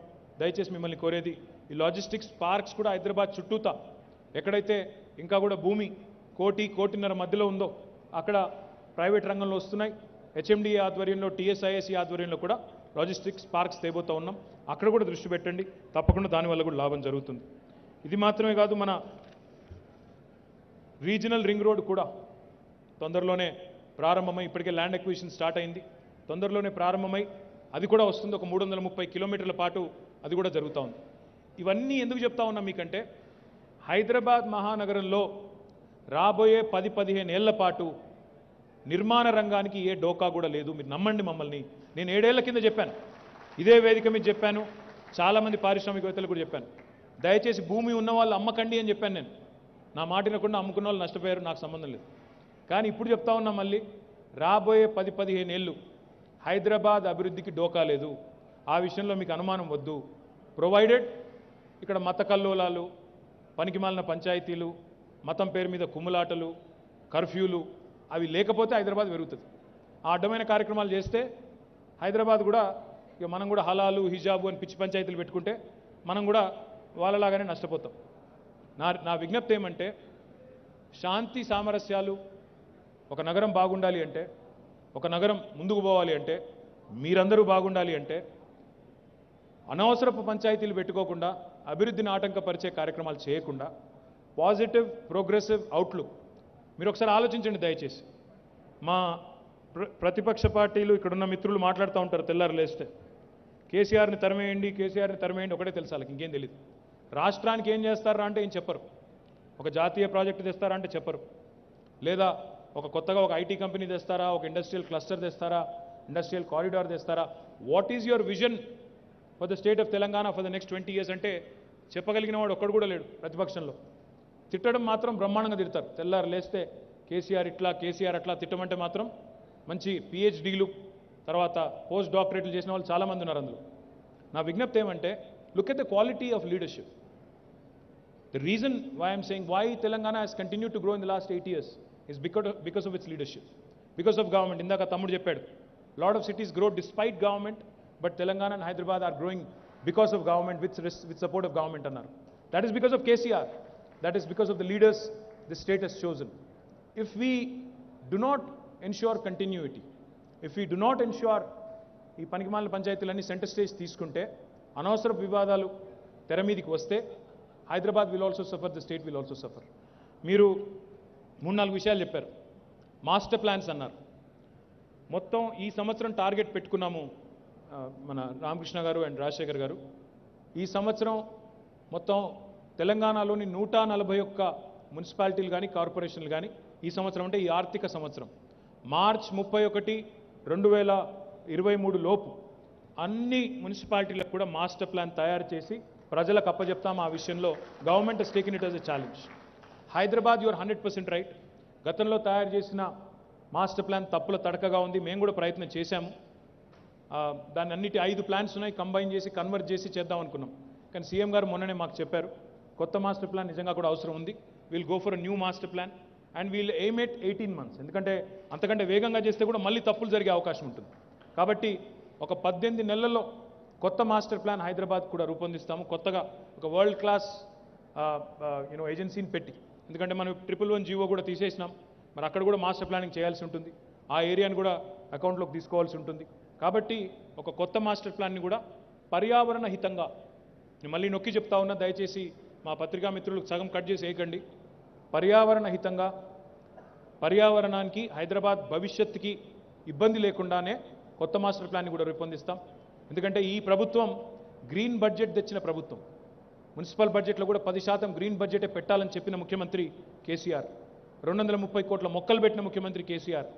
పర్యావరణం మిత్రుడు కేసీఆర్ గారు. ఎందుకంటే 7% గ్రీన్ కవర్ పెంచిన ఏకైక ముఖ్యమంత్రి భారతదేశంలో కేసీఆర్. కాబట్టి మేము తెచ్చే మాస్టర్ ప్లాన్ కూడా డెఫినెట్గా పర్యావరణానికి అనుకూలంగా తెస్తాం. దీంతోపాటు ధరణిలో 2-3 కొత్త మాడ్యూల్స్ సంబంధించి మీరు చెప్పారు. అది ఆల్రెడీ గౌరవనీయులు ఫైనాన్స్ మినిస్టర్ హరీష్ రావు గారి నేతృత్వంలో క్యాబినెట్ సబ్ కమిటీ ఉంది. మీరు కూడా వచ్చారు, వాళ్ళని కలిశారు. వాళ్ళు ఆల్రెడీ రికమెండ్ చేసినారు గవర్నమెంట్కి. చిన్న అంశాలు ఉన్నట్టున్నాయి, but they will all be solved, I assure you. ఎందుకంటే we are also keen that the industry does not suffer. చేస్తాం, కొద్దిగా ఇప్పటికే ఆలస్యమైంది నాకు తెలుసు, but we will do it. I will remind chief secretary గారు రైట్ ఆఫ్టర్ దిస్. దీంతోపాటు రాజశేఖర్ ఒక మాట అన్నారు, మీరు ఎక్కడైనా అఫోర్డబుల్ హౌసింగ్ చేస్తే బాగుంటుందేమో అని. Rajasekhar, we're already doing affordable housing directly from the government. మేము ఒక గవర్నమెంట్గా 10 కోట్ల చదరపు అడుగులు, 10 crore square feet of space మేము కడతా ఉన్నాం. 20,000 కోట్ల రూపాయలు పెట్టుబడి పెట్టి 2 bedroom హౌసింగ్ ద్వారా మేమే కడతా ఉన్నాం. That is one thing we're already doing. ఇది కాకుండా ఇప్పుడు కొత్తగా మొన్న హౌసింగ్లో బడ్జెట్లో స్కీమ్ తెచ్చాం. ఎవరికైనా ప్లాట్ ఉంటే వారు అక్కడే ఇల్లు కట్టుకోవడానికి అనుకూలంగా 3 లక్షల రూపాయల వరకు మంజూరు చేస్తూ, మొన్న ఒక 3 లక్షల యూనిట్లకి రాష్ట్ర వ్యాప్తంగా, అంటే ఒక్కొక్క కాన్స్టిట్యుయెన్సీకి 3,000 యూనిట్లు మంజూరు చేస్తూ ముఖ్యమంత్రి గారు నిర్ణయం తీసుకున్నారు. అది కూడా అమలు అవుతుంది. కాబట్టి అఫోర్డబుల్ హౌసింగ్ నీడ్ ఉందా లేదా అంటే, ఇదివరకు హౌసింగ్ బోర్డు కాలనీ కట్టినప్పుడు కేపీహెచ్పీ కానీ ఇంకోటి కానీ అప్పుడు ఉండేదేమో, కానీ ఇప్పుడు ప్రస్తుతం ఆ నీడ్ ఉందని నేను అనుకోవట్లేదు వ్యక్తిగతంగా. But we can always look at it at a later date. దీంతో పాటు మిత్రులందరినీ కూడా నేను కోరేది, వేదిక మీద ఉన్న మిత్రులందరినీ, మురళీకృష్ణారెడ్డి గారు వారు 2 విషయాలు చెప్పారు. అందులో కొంత వైరుధ్యం కూడా ఉంది. వారు ఏమన్నారు, బంగారు తెలంగాణ అంటే ఒక మా క్రెడై హైదరాబాద్నే చూసుడు కాదు, మీరు బయట కూడా చూడాలి సార్. బయట తెలంగాణ క్రెడై 15 చాప్టర్లు ఉన్నాయి. మరి మా సంగతి ఏంది, మేము బయట జిల్లాల్లో ఉంటే కనబడతలేమా అన్నారు. ఆ మాట వారే అన్నారు. అక్కడ ప్రణాళికాబద్ధమైన అభివృద్ధి రావాలన్నారు. మళ్ళీ ఏమంటున్నారు, 20 ఫీట్లతోనే లేఅవుట్లు అయినాయి సార్ గతంలో, వాటికి పర్మిషన్ లేండి ఇప్పుడు అంటున్నారు. సరే, ఈ రాష్ట్రంలో భవిష్యత్తులో ఒక మురళీకృష్ణారెడ్డి గారు ఉండొచ్చు, ఉండకపోవచ్చు, నేను ఉండొచ్చు, నేను కూడా ఉండకపోవచ్చు, మనం ఎవరం కూడా శాశ్వతం కాదు. కానీ 20 ఫీట్ల లేఅవుట్కి పర్మిషన్లు గతంలో ఇచ్చి వాళ్ళు తప్పు చేస్తే వాళ్ళు తప్పు చేశారు. కానీ మళ్ళీ వాటికి ఇప్పుడు మనం ఇల్లు కట్టుకోవడానికి అనుమతి ఇచ్చి ఇంకోటి ఇచ్చి చేసిన దానికంటే కొంత పెనల్టీ పెట్టి కనీసం కొంత పెనల్టీ పెట్టి రోడ్ వైడనింగ్ ఖర్చు ఏదైతే అవుతుందో, ఎందుకంటే ఎవరో ఒకరు మోయాలి ఇవ్వాలి కాబట్టి మళ్ళీ రేపైనా రోడ్ వైడనింగ్ చేయాలి. ఇప్పుడు అందరూ ఇప్పుడు ఏ ఊరికి పోయినా 2 వీలర్స్ కొంటానే ఉన్నారు. 2 వీలర్ మార్కెట్ ఏం తగ్గలేదు, కోవిడ్లో కూడా తగ్గలేదు, పెరుగుతానే ఉంది. ఎస్పెషల్లీ గ్రామీణ ప్రాంతాల్లో పెరుగుతానే ఉంది. ఇప్పుడు కార్లు, ఒక కారు కొందామంటే 6 నెలలకు డెలివరీ. ఇప్పుడు అట్లా కొంటున్నారు. ఆడ దొరుకుతలేవు, చిప్ తయారైతలేదట, ఏదో అయితలేదట, దానికి గిరాకీ ఉంది. కార్లు పెరుగుతానే ఉన్నాయి, మోటార్ సైకిల్ అమ్మకాలు పెరుగుతానే ఉన్నాయి. రహదారులు మాత్రం 20 ఫీట్లుంటే మీ పిల్లలు, నా పిల్లలు, వాళ్ళ మనవలు మన ఇద్దరిని తిడతారు. కాబట్టి మురళీకృష్ణారెడ్డి గారు నేను అడిగేది ఏమంటే, రోడ్లు ఎప్పుడో ఒకప్పుడైతే ఏదో ప్రభుత్వం విస్తరించాల్సిందే, కొంత ప్రణాళికాబద్ధంగా జరగాల్సిందే. కొంత ఇప్పటికిప్పుడు ఇబ్బంది అనిపిస్తుండొచ్చు, కానీ కొన్ని టఫ్ డిసిషన్స్ తీసుకోవాలి సార్, లేకపోతే కష్టం, భవిష్యత్తులో కష్టం. ఈరోజు గ్రామంగా ఉన్నది రేపు పట్టణం అవుతుంది, పట్టణం నగరం అవుతుంది, కాబట్టి తప్పదు. ఆల్రెడీ తెలంగాణలో 46% జనాభా పట్టణాల్లో ఉంటున్నారు. కాబట్టి పట్టణీకరణ ప్రణాళికాబద్ధంగా జరగకపోతే నష్టం అవుతుంది. Will find a via media solution. కొంత పెనల్టీ వేసి ఆ పెనల్టీ డబ్బులతోనే ఆ రోడ్డు వైడనింగ్ చేసే మార్గం వెతుక్కొని అట్లా చేస్తే అక్కడ వాళ్ళు తిట్టుకోరు, స్థానికులు తిట్టుకోరు, మీ బిల్డర్లు కూడా తిట్టుకోరు. కాబట్టి ఆ రకంగా పోదాం. దీంతో పాటు చివరిగా నేను మీ అందరికీ కూడా చెప్పేది ఒకటే, మీరు అన్నారు మమ్మల్ని ఇన్వాల్వ్ చేయండి కొత్త ఏరియా ప్లానింగ్లో అన్నారు. మిమ్మల్ని ఇన్వాల్వ్ చేస్తే ఏమంటారంటే, మమ్మల్ని మీరు మా పత్రికా మిత్రులు ఇంకా కొంతమంది మా ప్రతిపక్ష మిత్రులు ఏమంటారంటే, మీరు బిల్డర్లకే తాకట్టు పెడుతున్నారు మొత్తం అంటారు.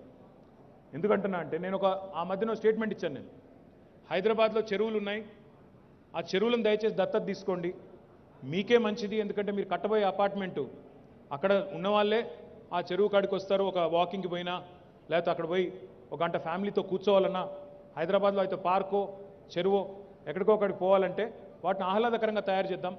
జిహెచ్ఎంసీ చేసే పని జిహెచ్ఎంసీ చేస్తోంది, మీరు కూడా మాకు తోడవండి, మీరు కూడా సహకరించండి అన్న.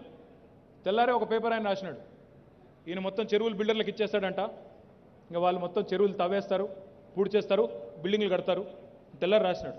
ప్రతిపక్షం వాళ్ళు దాన్ని అంది పట్టుకొని ఇదేం దరిద్రం, అట్లెట్లా చెరువులు ఇస్తారా ఎవడన్నా బిల్డర్ కానీ. నేను చెరువు ఇస్తాననలేదు, చెరువును డెవలప్మెంట్ చేద్దాం, ఆ చెరువు డెవలప్మెంట్లో మీరు పైసలు పెట్టండి, సిఎస్ఆర్ పెట్టండి అని అడిగినా. దయచేసి ఇక్కడ ఉన్న మిత్రులను కూడా నేను కోరుతా ఉన్నా, వాళ్ళు మంచి కోరికనే కోరినారు, ప్లాన్ డెవలప్మెంట్లో మా భాగస్వామ్యం ఉండాలని కోరారు. కానీ మళ్ళీ మీరు తెల్లారి బిల్డర్లను భాగస్వామ్యం చేసి మొత్తం బిల్డర్లకు అప్పచెప్తున్నారు, 111 ఏరియా లేక ఇంకో ఏరియా అని రాస్తే మళ్ళీ అపార్థం చేసుకుంటారు. కాబట్టి నా విజ్ఞప్తి ఏమంటే, will of course involve you, will take your suggestions. మీరు ఇన్ రైటింగ్ ఇవ్వండి, రాతపూర్వకంగా ఎట్లా ఉంటే బాగుంటుంది, లుటియన్స్ ఎట్లా ఉంది, చండీగఢ్ ఎట్లా ఉంది, లేదా కొత్తగా కట్టిన ఇంకో సిటీ ఎట్లా ఉంది, ప్లాన్ కట్టిన సిటీ ఎట్లా ఉంది, అక్కడ పద్ధతులు ఎట్లా ఉన్నాయి, వేస్ట్ మేనేజ్మెంట్ ఎట్లుంది, వాటర్ ఏంటి, ఇంకోటి ఏంటి, ఇవన్నీ కూడా ఇవ్వండి. We're happy.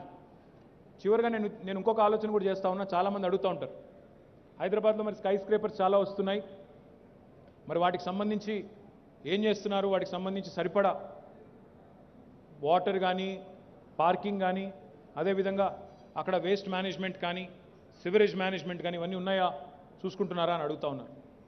నా విజ్ఞప్తి బిల్డర్ మిత్రులతో ఏమంటే, ఈ గత 8 ఏళ్లలో మీరు దెబ్బతినకూడదనే అన్లిమిటెడ్ ఎఫ్ఎస్ఐని అట్లే కంటిన్యూ చేస్తున్నాం. మీరు దెబ్బతినకూడదు, పెరుగుతున్నారు. ఆ డిమానిటైజేషన్ దెబ్బ కొత్త తగ్గింది ఇబ్బంది, జిఎస్టీ దెబ్బ వల్ల కొన్ని రోజులు ఇబ్బంది పడ్డారు, కరోనా దెబ్బకి ఇంకొన్ని రోజులు మళ్ళీ ఇంకో 2 నెలలు ఇబ్బంది పడ్డారు, ఇప్పుడిప్పుడే కోలుకుంటున్నారు. మీరు ఇబ్బంది పడకూడదనే అన్లిమిటెడ్ ఎఫ్ఎస్ఐ పెట్టాం. అన్లిమిటెడ్ ఎఫ్ఎస్ఐ అంటే అన్లిమిటెడ్ గ్రీడ్ కాదు. ఎట్లా కడుతున్నారు, ఇంత అన్యాయం కడుతున్నారు. అక్కడ కొన్ని ప్రపోజల్స్ వస్తాయి మా దగ్గరికి. ఒక ఎకరంలో 6 లక్షలు 7 లక్షల 1 మిలియన్ స్క్వేర్ ఫీట్ దాకా కడతామని ఆలోచన చేస్తూ ఉన్నారు. దానిలో కూడా వ్యాపారం ఎట్లా అయిపోయింది, నేను 1 మిలియన్ స్క్వేర్ ఫీట్ కడతా అని చెప్తాను, ల్యాండ్ లార్డ్కి 1 lakh స్క్వేర్ ఫీటో 2 lakh స్క్వేర్ ఫీటో ఇస్తా అని చెప్పేస్తా. ఒక ఇన్వెస్టర్ని పట్టుకొని నీకు ముందే 1 lakh నీకు ఈ రేట్కి ఇచ్చేస్తాను, అక్కడ ముందే అమ్మేస్తా. ఇంత గ్రీడా? ఇంత బాగున్న సిటీలో ఈ అన్డివైడెడ్ షేర్ గొడవలు, ముందే ఉన్నవి లేనట్టుగా లేని ఉన్నట్టుగా చూపెట్టి అమ్మేయడాలు. My humble request you is, government నియంత్రించే కంటే ముందే, ఇప్పుడు మీరు ఇన్ని ఇన్స్టిట్యూషన్స్ ఉన్నాయి, క్రెడాయ్ హైదరాబాద్ ఉంది, ట్రెడా ఉంది, మీకు టీబీఎఫ్ ఉంది, ఇంకోటి ఉంది. మీరు దయచేసి స్వీయ నియంత్రణ కూడా పాటించండి. మీ మెంబర్స్ చెప్పండి, ఒక ఎకరంలో ఒక 4.5 5 ఎఫ్ఎస్ఐ ఉంటే బాగుంటుంది, ఒక పద్ధతిగా ఉంటుంది. లేకపోతే మేము కూడా ఏం చేయాల్సి వస్తుంది ఆటోమేటిక్గా, బెంగళూరు మాదిరిగా ఇంకోళ్ళ మాదిరిగా మాకు కూడా తప్పదు. We'll also have to come out with restrictive model which will hurt all of you, and the city also. There are arguments otherwise also. Ninna Amitabh Kant wrote an article, I think in Economic Times or one of these leading business publications. He is championing the cause of unlimited FSI. He is saying Pune should be unrestrictive, Bangalore should be unrestrictive, skyscrapers kavali India ki, verticalization kavali. That is what he is arguing. He is saying space limited ga undi paiki bondi antunnadu. Nenemantunna ante India like country, it's understandable that you want to maximize the benefit, but if you don't focus on the basics, kinda parking, sewerage, drinking water, ivevi lekunda vertical ga nenu 100 antastula building kadtanante, it will hurt all of us and it will hurt the city. So Swiya Niyantrana, before we are forced, before we are compelled to come out with restrictive FSI, I humbly request CREDAI, I humbly request all the builder organizations, Swiya Niyantrana పాటించండి, మీ member companies guide చేయండి, మళ్ళీ మీరు ఇబ్బంది పడి మమ్మల్ని ఇబ్బంది పెట్టకండి. ఎందుకంటే ఈ లాభాపేక్షలో లాభం పొందాల్సిందే. ఇది none of you are working for charity, it's business for profit organizations. కానీ దానికి ఒక లిమిట్ కూడా ఉండాలి. బంగారు బాత్ అని చెప్పి ఒకటేసారి కోసేస్తే, బంగారు గుడ్లు పెట్టే బాతని కోసేస్తే నాశనం అయిపోతుంది నగరం. కాబట్టి దయచేసి స్వీయ నియంత్రణ పాటిస్తూ లిమిటెడ్ ఎఫ్ఎస్ఐని మీరే ప్రమోట్ చేస్తూ, టీడీఆర్ కూడా తెచ్చాం, ఆ టీడీఆర్ కూడా డిమాండ్ ఉండాలి. నేను టీడీఆర్ కూడా డిమాండ్ లేదు, మీరు కావాలంటే ఓ లిమిటెడ్ ఎఫ్ఎస్ఐ పెట్టుకొని ఆ పైన కావాలి అంటే టీడీఆర్ తీసుకోండి, వీల్ అలౌ ఫర్ దట్. లేకపోతే ఏమవుతుంది, చిన్న బిల్డర్లు ఇబ్బంది పడతారు, పెద్ద బిల్డర్లు ముందే మీరు పర్మిషన్లు తీసేసుకొని తర్వాత నేను హ్యాపీగా ఉంటాను, మిగతా వాడు ఎక్కడన్నా పోనీ అంటే that is not right. So my humble request, స్వీయ నియంత్రణ పాటించండి, నగరాభివృద్ధిలో పార్ట్నర్స్గా మాతో పాటు కలిసి పనిచేయండి. ఇందాక నేను చెప్పిన ట్రైనింగ్ ఇన్స్టిట్యూట్ దయచేసి తొందరగా ఏర్పాటు చేద్దాం. ఎందుకంటే మన పిల్లలకి, మన రాష్ట్రం పిల్లలకి, మన దగ్గర ఉన్న పిల్లలకి ఉపాధి అవకాశాలు కల్పించే నిర్మాణ రంగం మన సిటీ కావాలి. మన సిటీ ఒక కల్పతరువులాగా ఉండాలని మనస్ఫూర్తిగా కోరుకుంటూ, ఇంకా నేను చెప్పని అంశాలు ఏమైనా ఉంటే, నేను ఏమైనా అడ్రస్ చేయని అంశాలు ఏమైనా ఉంటే, I'm always available on WhatsApp, phone, what ever. So please reach out, we can always meet and talk. Thank you. జై హింద్, జై Telangana.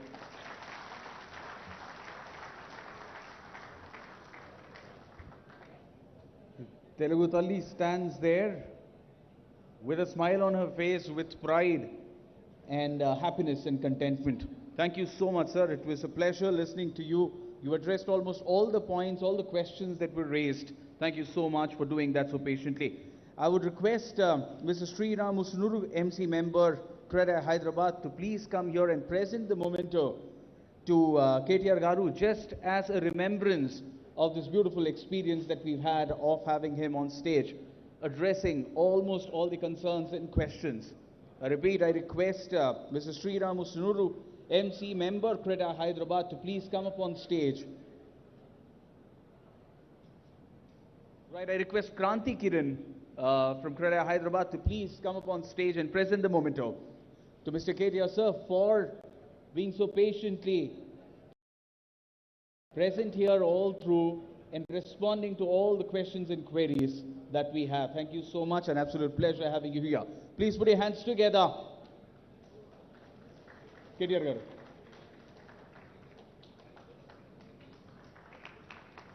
Dheeraj Reddy. Sai. I'll call Joydeep as well. Thank you so much, sir. Next, I would like to invite Dheeraj Reddy, CREDAI Youth Wing member, to please come up on stage and present the mementos to our honorable MLAs who are present here all through. Request Dheeraj Reddy to please step up. Thank you so much, Bhaskar Rao Garu, for being present here. Thank you so much, Gandhi Garu, for being present here. Your presence means a lot to us. Dheeraj, please. Bhaskar Rao Garu, thank you so much, Andy. I request Sai to please come up on stage and present the memento to Lakshma Reddy Garu, please. Thank you so much.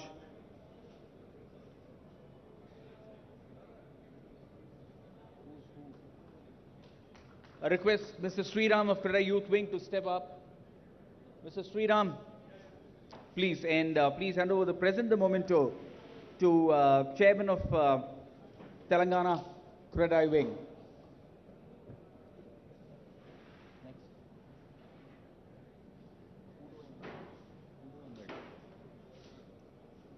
I request Mr. Joydeep to please step up on stage and present the memento to President of Telangana CREDAI. Running, you running, you running, you running. Anil, Vinil, please. I request Vinil to please step up and present the memento to President Telangana CREDAI. Thank you so much.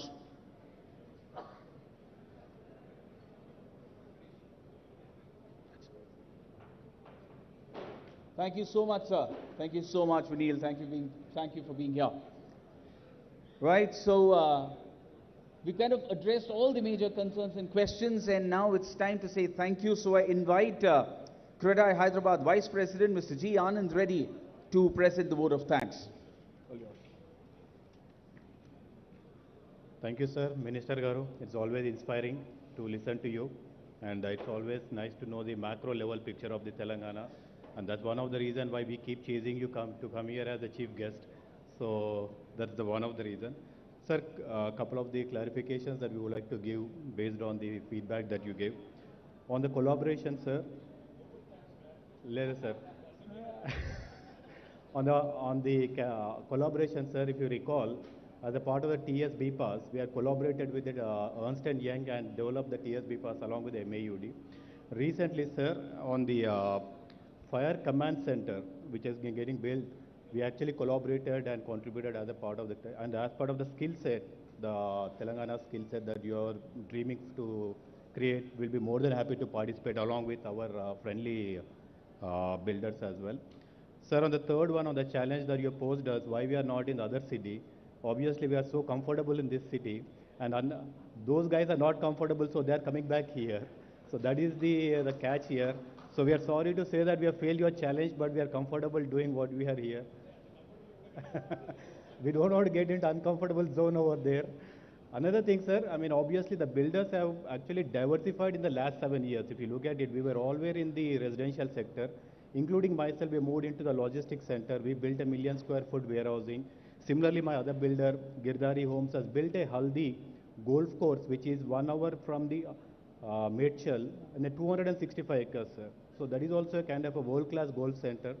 Third thing, like our good friend Subbareddy Garu has diversified from the residential to the office spaces and giving competition to the national players as well. So this is a challenge has taken at the micro level, not at the macro level. So that's what the clarification. Thank you, sir, again for gracing this occasion. Thanks all the members for being here, for listening, being for patient hearing. Also would like to thank our MLA Gandhi Garu, Bhaskar Rao Garu, and the Lakshma Reddy Garu, and all my colleagues on the dais. Special thanks to Nitish, convener of the property show, who has made sure that everything has taken care and has delivered such a fantastic show here. And also to all other CREDAI Youth members, sponsors, media, bankers, and all the friends. Thanks, everybody.